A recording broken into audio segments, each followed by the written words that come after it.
On a deserted island somewhere on this large planet, we see a woman lying on the beach with a life jacket on. The young woman's name is Jen.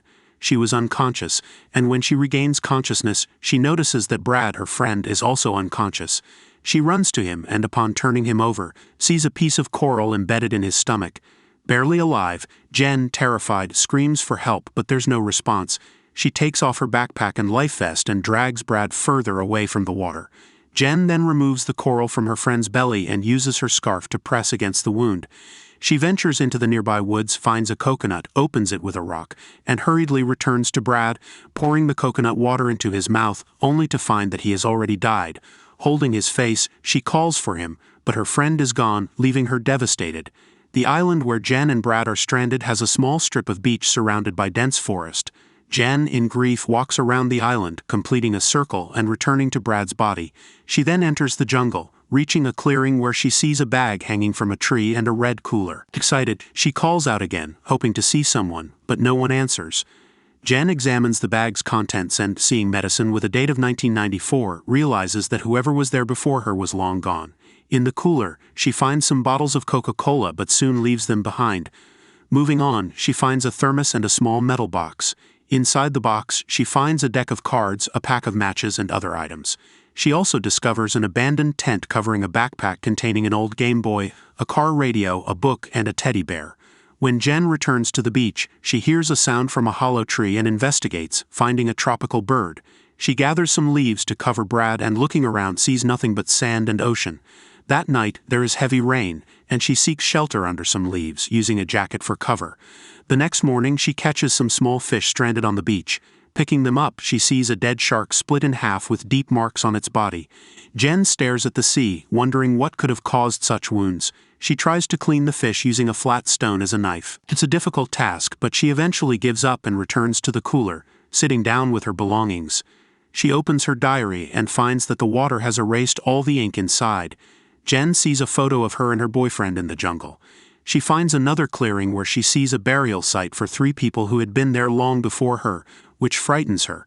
She returns to the beach and sees Brad's body, which is already stinking. She drags him closer to the forest, digs a shallow grave and buries him there, placing a piece of wood with the initial of his name. That night, Jen improvises a sleeping place and prepares roasted fish for dinner, spending her first night on the deserted island. The next morning, Jen walks along the beach looking for more resources when she's startled to see that Brad's body has been removed from the grave, mutilated and dragged away by someone or something. She grabs a piece of wood, sharpens it with a stone into a spear for defense, and looks around, expecting to see something but finds nothing. Night falls again, and Jen is now fully alert to any movement or noise, fearing that whatever took Brad's body might come to attack her. But nothing happens, and all is quiet. The following day, Jen sees something in the distance and decides to swim out to it, finding it to be a bucket and a suitcase. She dives to try and find more, and sees a dark hole in the ocean bed. Jen takes the bucket and the box to the beach, where she finds a pair of sneakers and some clothes. That night, her third on the island, she changes clothes and puts on the sneakers to stay warmer. Sitting by the fire, she opens the metal box again and examines its contents, finding a secret compartment in the box that hides some photos. She tries to use the fire to examine the images when she hears the sound of a plane overhead. She runs to get the flare and fires it, but it doesn't work. She tries a second time, and it works. With the flare glowing in the distance, she waits to see if she gets a response. But as the flare disappears into the horizon, Jen sees a humanoid monster emerging from the water. Frightened, she runs back to where she was sitting, grabs her wooden weapon, and runs into the jungle.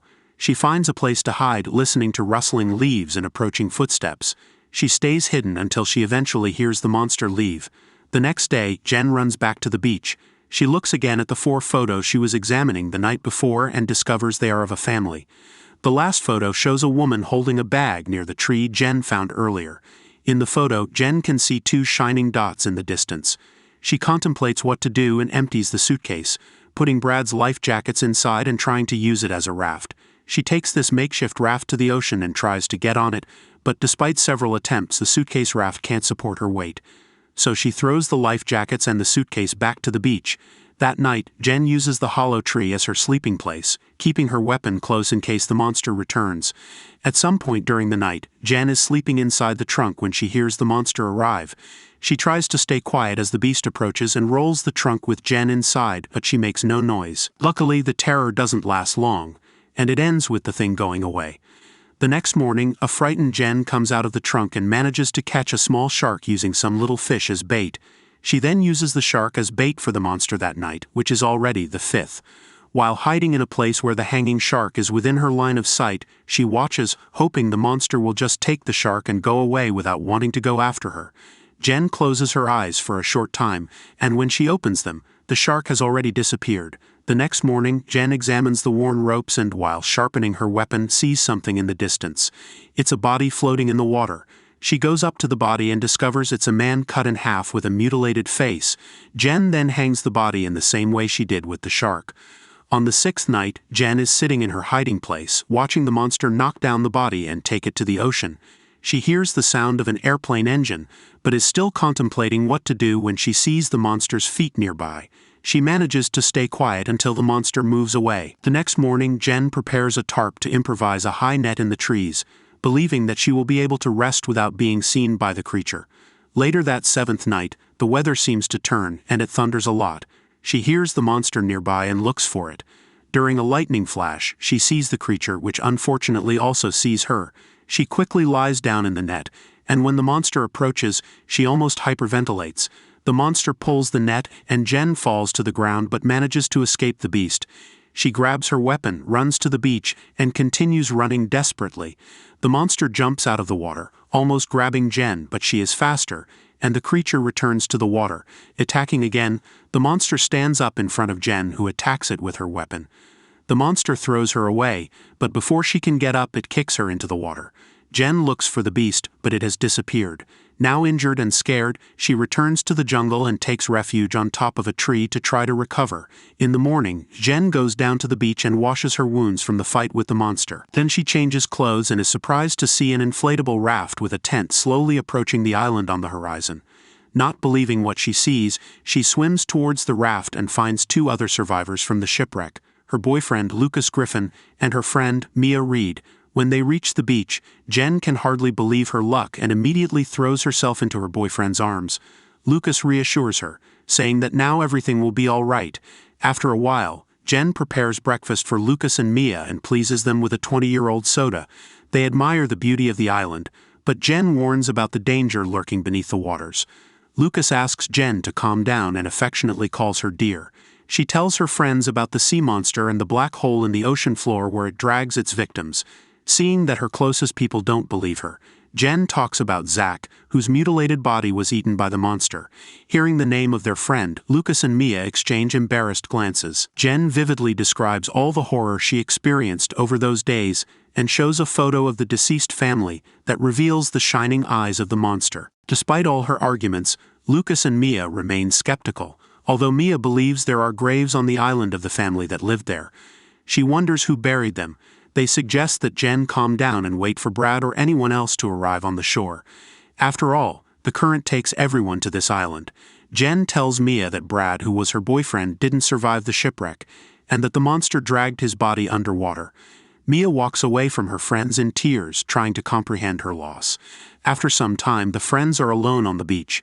Mia stares blankly at the calm surface of the water and tells her friend how scared she was to be in the middle of the vast ocean. She counted each of her days as if they were her last, thinking and going crazy with the silence on the raft. Jen is sure that it is better to risk it on the raft in the ocean than to end up here, devoured by the monster. But her friend disagrees. Lucas also had difficult moments in the last few days, and is in no rush to return to the water. However, Jen intends to leave the island before nightfall. She suggests sailing west because that is the direction the planes fly, so there might be people living there. After that, she asks the young man to give her a pocket knife to gather as much food as possible before leaving. When opening the pocket knife, Jen finds traces of red liquid on it. She realizes that something terrible happened on the raft, and that Lucas and Mia are hiding the truth from her. After gathering food alone for the week, Jen returns to her friends, who are strangely faltering. They inform her that they are too exhausted to swim again. They think that any scary monster living on the island should not be more dangerous than floating on a raft in the open ocean. Instead, they suggest building a fire on the beach and waiting for the planes to appear. But Jen maintains her position. She tries to convince her friends to get into the lifeboat and escape before nightfall, but Lucas explodes at her and refuses to go. Without the support of her closest friends, Jen decides to swim away. While in the water, she devises a cunning plan. After waiting for her boyfriend and Mia to let their guard down, Jen puts the prepared supplies in a container and then launches the inflatable raft into the water, making a daring attempt to escape without them. The couple realizes this and starts chasing Jen. She tries to get away from them and pushes Mia several times with her feet. Eventually, Lucas manages to throw his girlfriend out of the raft, and Mia immobilizes Jen by hitting her head with an oar. Jen regains consciousness when it is already dark. She is tied to a tree to prevent another escape attempt. Mia informs her that the island is safe and that they haven't found any monsters since it got dark. Mia apologizes for hitting her friend with the oar, but Jen doesn't want to hear anything and asks to be released. Mia still refuses to believe Jen's stories about the sea monster, as Jen has often deceived people close to her before and lost their trust long ago. After a walk through the jungle, Lucas joins the girls. He assures them that he hasn't found any monsters there, but Jen is disturbed and insists that the monster appears in the water, not in the jungle. Mia decides to leave the couple alone and goes for a walk on the beach. She is horrified to find the mutilated remains of a fish in the sand. A conversation arises between Lucas and Jen in which Lucas first tries to comfort his girlfriend and then decides to express his true feelings. While he was having fun on the yacht with his best friends, Jen was not happy. He thinks the girl brings him nothing but unhappiness and wants to ruin everything again. Deciding to leave the safe island, Jen once again tries to appeal to Lucas's mind and asks him to release her, but Lucas refuses. He tries to humiliate Jen and reminds her that he completely supports her. Lucas is convinced that even if Jen manages to leave the island alone without his help, she will become helpless and useless to everyone. He then scolds Jen for wanting to escape the island. Leaving him without food and no hope of rescue, Jen explains that there is plenty of food on the island, and that the only thing to fear is the bloodthirsty monster. After hearing all of Lucas's insults, Jen decides to find out what really happened to Zach on the raft. Before he can answer, a desperate scream from Mia, who is attacked by the monster, erupts. Lucas grabs a torch and runs to rescue Mia, leaving Jen tied to the tree. When he arrives at the scene, he finds the sea monster, which has already started devouring Mia. Lucas hits the monster with the flaming torch, but it easily pushes him away. Jen barely manages to free herself from the bonds and runs to help her friends, but it is too late. The monster grabs Mia and drags her underwater. Lucas watches in horror but can do nothing to help. When Jen arrives, she grabs the shocked Lucas and takes him to the depths of the jungle, where they spend the night. It is already the 9th day on the island. Lucas hesitates to come down from the tree, fearing that the monster might be waiting for them below. Jen assures him that the sea monster never appeared on the coast during the day. The guy struggles with the events of last night and blames himself for Mia's disappearance. To distract Lucas from his sad thoughts, Jen asks for help to pack their stuff and provisions so they can finally escape the cursed island. Jen fishes some fish with a spear and spends her last matches cooking. She decides to make one more walk to the camp before leaving to collect all the necessary items. She picks up the expired pill container again and holds it thoughtfully, listening to the silence of the island. Eventually, she and Lucas load their belongings onto the raft and launch it into the water. Once inside, Jen discovers that everything is flooded with a red liquid, presumably Zach's blood. The girl looks apprehensively at her boyfriend but hesitates to uncover the truth.